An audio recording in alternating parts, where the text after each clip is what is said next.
안녕하세요. 캐디언스 시에튼 김민성입니다. 이번 시간에는 도면 환경의 치수 정렬과 접두어, 그리고 공차와 형상 콜아웃에 대해 알아보도록 하겠습니다. 치수와 관련된 다양한 기능들에 대해 알아보기 위해 제가 이렇게 트레이닝 폴더에 있는 바디 공의를 이렇게 배치를 해놨고요. 첫 번째 알아볼 거는 치수 정렬입니다. 치수 정렬은 뭐냐면 예를 들어서 제가 여기다가 하나 뽑아놓은 치수가 있다라고 했을 때 그 다음에 뽑는 치수를 저것과 정렬시키고 싶다라고 했을 때 쓸 수 있는 기능인데요. 자, 일반적으로 치수 정렬에 들어가지 않은 상태에서는 그냥 원하는 위치에 아무 데나 놓을 수가 있어요. 자, 치수 정렬은 어떻게 해주냐면 내가 정렬하고 싶은 치수에다가 마우스를 가져다 대게 되면은 보시는 것처럼 이렇게 동일한 위치에 놓이게 됩니다. 그리고 내가 마우스를 좀 더 움직였을 때는 그 일정 간격마다 이렇게 치수가 배치되게 돼요. 그래서 원하는 위치에서 클릭을 하게 되면은 이렇게 정렬이 되게 되고요. 정렬된 치수 같은 경우에는 움직여 보게 되면은 같이 움직입니다. 자, 그리고 만약에 내가 이렇게 같이 움직이던 치수를 따로 움직이고 싶다라고 했을 때에는 움직이고자 하는 치수를 선택을 하고 그 다음 Alt를 꾹 누른 상태에서 치수를 움직이게 되면 얘는 따로 움직일 거예요. 그러고 나서 원하는 위치에 마음대로 클릭을 하거나 아니면은 다른 곳에 정렬을 시키고 싶다 라고 했을 때에는 정렬시키고 싶은 치수에 마우스를 올리고 이렇게 원하는 위치에 다시 한번 클릭을 해주면 됩니다. 그러면은 얘네들은 다시 같이 움직여요. 자, 그리고 만약에 지금 치수 정렬이 적용되지 않는다라고 하면은 여기 보면은 정렬 세트 유지라는 옵션이 있어요. 이게 꺼져 있어서 그런데 만약에 나는 정렬을 아예 시키고 싶지 않다. 그럼 이거 끄고 쓰셔도 상관은 없습니다. 근데 나는 정렬을 할 건데 이게 자꾸 정렬이 되지 않는다라고 했을 때에는 이 기능을 꼭 켜놔 주셔야 됩니다. 다음은 접두어에 대해서 알아보도록 하겠습니다. 접두어 같은 경우에는 이런 경우가 쓸 수 있는데요. 제가 여기 단면의 치수를 하나 뽑아보도록 하겠습니다. 자, 이 치수는 이제 옆에서 봤을 때 원형이기 때문에 여기 파이가 붙어야 됩니다. 그래서 여기 앞에다가 파이를 입력해 줄 때 쓸 수가 있고요. 여기 보게 되면은 이제 60이라는 치수를 선택하게 되면 리본바에 접두어가 있어요. 접두어를 선택하게 되면은 여기에서는 특수 문자나 아니면 접두어뿐만 아니라 전미어나 슈퍼픽스 또는 서브픽스라고 있는데 60이라는 치수의 위치는 여기입니다. 그래서 여러분들이 필요한 위치에다가 각각 원하는 텍스트나 아니면은 특수 문자나 이런 것들을 넣어주시면 되는데요. 제가 지금 필요한 거는 여기 파이 표시죠. 그래서 파이 표시를 선택하게 되면 %di 이거는 문자 코드라고 했기 때문에 모르면은 특별히 건들지 말라고 했습니다. 그래서 %di인 상태로 사용을 하면 되는데 혹시라도 내가 자주 사용하는 게 있다라고 하면은 여기에도 저장 기능이 존재하거든요. 그래서 저장 기능을 활용하시고요. 자, 이 상태에서 적용 및 확인을 누르게 되면은 보시는 것처럼 파일을 넣을 수가 있어요.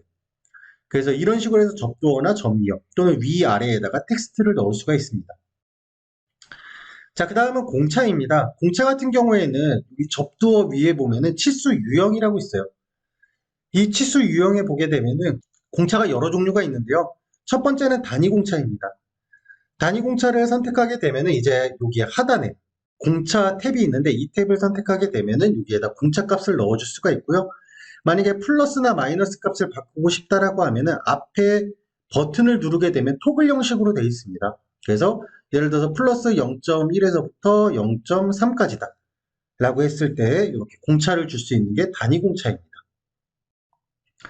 자, 그리고 단위 공차 이외에도 이제 알파 공차가 있는데 알파 공차는 잘 안 쓰기 때문에 우선 넘어가도록 하겠습니다. 그리고 또 자주 사용하는 것 중에 하나가 클래스 공차. 클래스 공차 같은 경우에는 구멍이나 보통 축에 많이 쓰이죠. 그렇기 때문에 구멍과 축이 있고 여기에서 내가 원하는 사이즈를 선택하시면 됩니다. 그래서 예를 들어서 저는 구멍이고 H7을 쓰겠다 라고 하면은 이렇게 클래스 공차를 넣어줄 수가 있는데 만약에 뒤에 값까지 같이 표기를 하고 싶다라고 했을 때에는 여기에 보면은 유형이라는 게 있어요.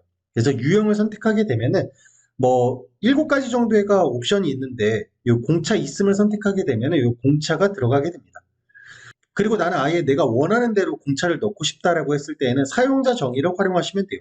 그러면은 클래스도 넣을 수 있고 플러스나 마이너스 값도 넣을 수가 있습니다. 자, 그래서 클래스 공차는 이렇게 넣어줄 수가 있었고요. 자, 다음은 한계 공차입니다. 사용하는 방법은 단위 공차하고 동일하기 때문에 넘어가도록 하고요. 표시되는 경우에는 한계공차 유형대로 이렇게 표현이 되겠죠. 자, 그리고 이제 공차에 대한 거를 다 알아봤고요. 그리고 또 자주 쓰는 것 중에 하나가 여기 형상 콜아웃이라고 있어요. 형상 콜아웃이라는 게 뭐냐면, 자, 제가 여기 치수를 다시 한번 뽑아보도록 할게요. 여기다가. 아, 자, 이 형상 말고 다른 형상을 하나 불러와 보도록 하겠습니다. 세바 01번을 불러와 볼게요. 자, 세바 01번을 이렇게 불러오게 되면은 여기 탭이 나져 있잖아요. 이 탭에 대한 정보를 바로 가져올 수 있는 게 형상 콜아웃이라는 거거든요. 어떻게 사용을 하냐면 예를 들어서 치수를 뽑게 되면은 일반적인 이렇게 R 값이 뽑히잖아요. 근데 뽑아놓은 치수를 선택을 하고 아까 공차 변경했던 데 보면은 형상 콜아웃이라고 있거든요. 이거를 누르게 되면은 얘가 어떤 규격의 피치 몇이고 그 다음 얼마만큼의 깊이를 가졌는지 이렇게 표현이 되게 됩니다. 이 값들은 프로그램이 자동으로 입력하는 게 아니라 우리가 이 파트를 생성할 때 구멍에 대한 옵션을 줬을 거잖아요. 그래서 그 구멍에 대한 옵션을 그대로 읽어온다라고 생각을 하시면 됩니다. 여기 있는 이러한 옵션들. 그래서 형상 콜아웃도 많이 활용할 수 있기 때문에 이렇게 알아두시면 되고요. 자, 그래서 이번 시간에는 치수 정렬과 접도, 그리고 공차와 형상 콜아웃에 대해 알아봤습니다. 이상으로 이번 교육은 마치도록 하겠습니다. 감사합니다. 캐디언스 시스템의 김민성이었습니다.